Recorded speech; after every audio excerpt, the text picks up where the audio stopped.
Welcome to Penrose Learning, where we make understanding easy. In this video, I will show you how to make delicious marshmallow candy. First, let's gather our ingredients and equipment. You'll need unflavored gelatin, granulated sugar, light corn syrup, and pure vanilla extract. Don't forget water, a stand mixer with a whisk attachment, and a reliable candy thermometer.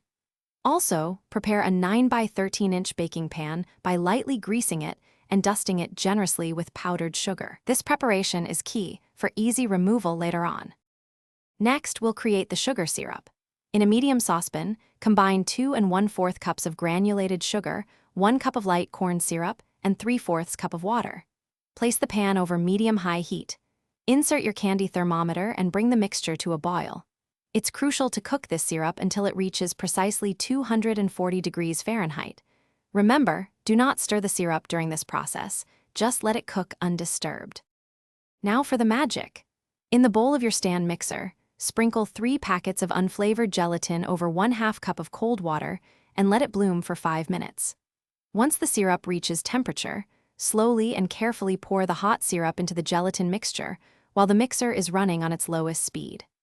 After combining, increase the speed to high and whip for about 12 to 15 minutes until the mixture is very thick and fluffy. Add 1 tablespoon of vanilla extract in the final minute. Finally, it's time to set and cut your homemade marshmallows. Immediately pour the warm, fluffy mixture into your prepared 9 by 13-inch pan. Use an offset spatula, lightly greased, to spread it evenly into all corners. Let the marshmallows set uncovered at room temperature for a minimum of 4 hours or even overnight. Once firm, dust a clean surface with powdered sugar, invert the marshmallow slab, and cut it into 1-inch squares using a greased knife or cookie cutters. Enjoy your delicious creation. Thanks for watching. If this was helpful, leave a like and consider subscribing. See you next time.